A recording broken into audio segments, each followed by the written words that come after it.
why the Mavericks are failing Luka Doncic. Now that the Mavs have been eliminated in the postseason, a lot of the questions around this group are going to be about the offseason. What do they do about Kristaps Porzingis?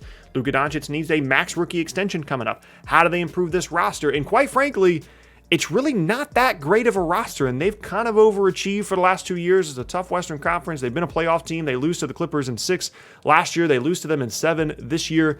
And they've had some good moments with Luka and everything, and now they've done the hard part. They've got a top 10 player in the league and just his third, going into his 4th season in the league in Luka, but they need to do better. They've made some mistakes in the past from a roster construction standpoint since Luka's been there. We'll talk about those, and we'll talk about what they could possibly do moving forward to improve this roster around Luka as well.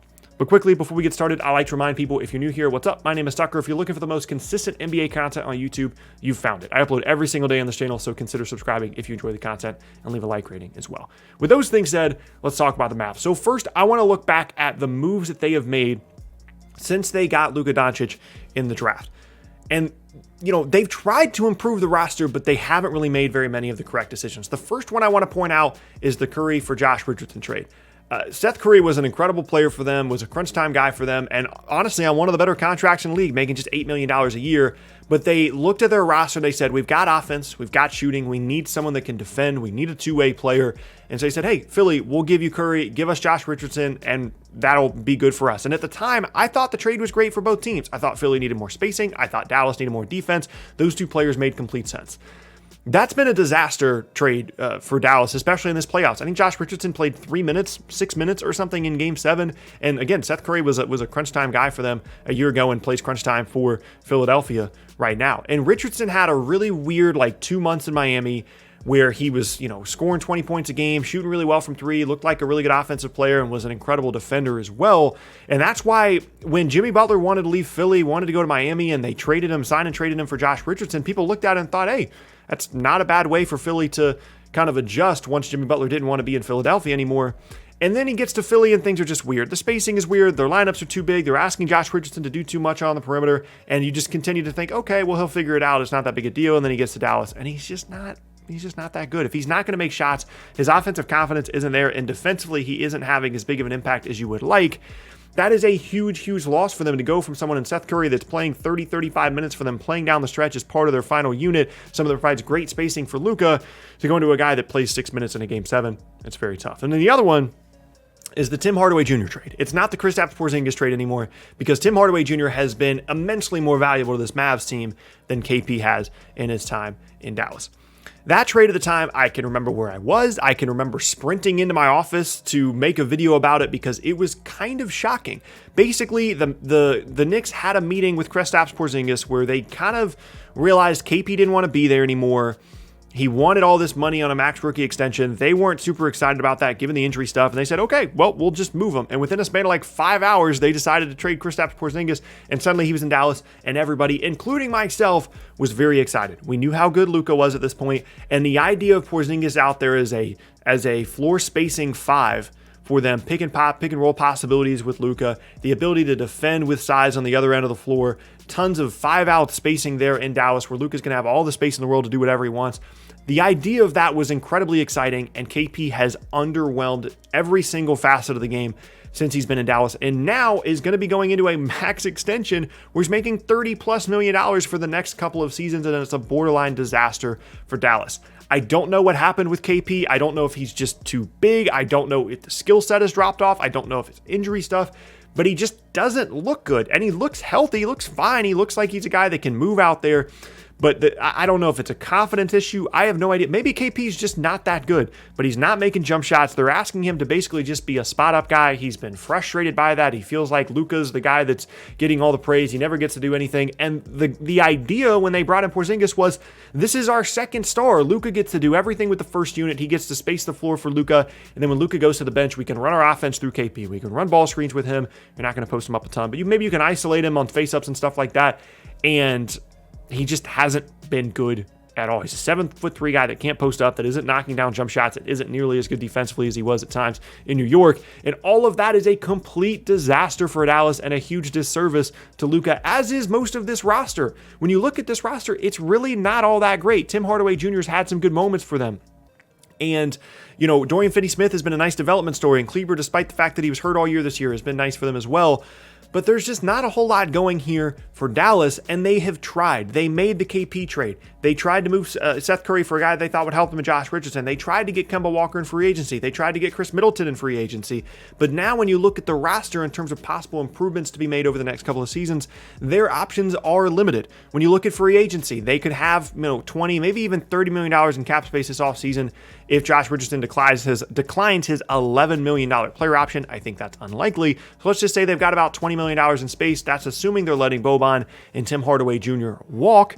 So you re-sign the guys, you run it back with the same group and hope guys get healthy and play better. That's not a great option. Or you go out and try and get some for $20 million that can be kind of your second star. But this is your last offseason in which salary cap space is really going to be a thing, because Luka is going to go into a max rookie extension next year, as in the 2022 to 23 season. That really limits your cap space between Luka and KP. And the KP contract is really a burden on this roster. It's not that it's immovable. I think there are some lateral moves you can make here. You call up Boston and say, hey, can we maybe get Kemba Walker in exchange for KP? You get a younger guy, someone in the front court, which is what you need. We get a guard that's a perimeter playmaker around Luka, which is what we need.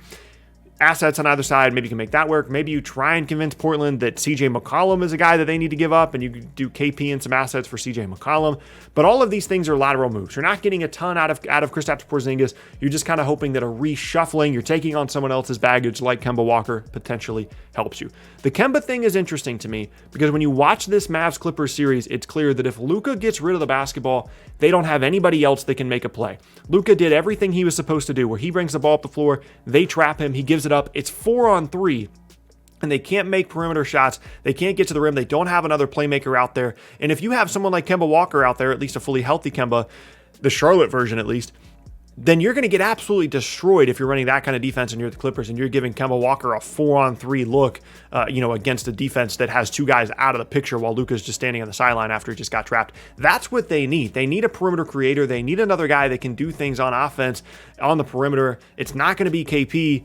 The Kemba thing's interesting, but I just don't see a scenario in which anything outside of that is really all that impactful for Dallas. So at the end of the day, it's not like Luka's leaving anytime soon. He's going to sign his rookie max. That's what players do. I'd be shocked if he doesn't sign his rookie max. And they're going to have him for at least the next couple of years. But when you have a player like this is not something that you can take lightly. You can't slow play this. You can't be patient with it. You have to make moves. And they've tried, and they just haven't worked out. And the KP thing specifically, whether it's the contract, whether it's owing their 21 and 23 picks to New York, whether it's him now being frustrated with the organization, I wouldn't be surprised if he demands a trade in the offseason. That stuff, it could not have gone worse for Dallas. And honestly, I have to take the L and give the credit to the Knicks. I think everybody kind of jumped on it and said, it's an awful trade for New York. They wanted to create cap space in order to sign guys like KD and Kyrie in that offseason, and that never ended up happening. They used the cap space to get Julius Randle, though, who's now an All-NBA guy. They've got these future Mavs picks. And critically, they don't have to pay an injured and ineffective Kristaps Porzingis $30+ million over the next couple of seasons. So I really don't know what Dallas is going to do. They're going to try. They're going to do everything they can. They're going to spend a lot of money. They're going to make different trades. They're going to try and potentially look at moving KP. But when it comes to creating a really top-level roster around Luka, it's going to be difficult. And at some point down the road, maybe we're looking at a situation where Luka's unhappy and he doesn't want to be there anymore. Who knows? But it's just difficult to look at the roster and say, hey, do this, this, and this, and then all of a sudden you've got a really good team. I think they deserve credit for doing what they've done the last couple of seasons, for making it to the postseason, for Doncic being as incredible as he has been in his first couple of seasons. And I know that there are Mavs fans out there right now that are thinking that maybe a coaching change is what this team needs. I still think Rick Carlisle is one of the best coaches in the league. Does he make mistakes? Yes, every coach in the league does. But I don't think that you're going to go out and get a significantly better coach than Rick Carlisle. And this is a Mavs team that typically thrives on consistency and on being a good team year after year. And Rick Carlisle has been a part of that. And I would not think that they're going to be making a change this offseason because Mark Cuban basically came out and said that they wouldn't, or moving forward really, unless they have a true disaster season. So I think there are going to be people that are going to try and make this a really dramatic thing and say that Luka is going to leave soon. I don't think that's going to happen. That's just not the way these things work. Sign the rookie max. Maybe 5 years from now, we'll be looking at a possible Luka disaster situation. But right now, the Mavs need to focus on seeing what they can do with the KP thing, seeing what they can do in free agency this offseason, because once Luka signs that rookie max and you're paying KP all this money, free agency is no longer an option and things start to look very, very strange very, very quickly.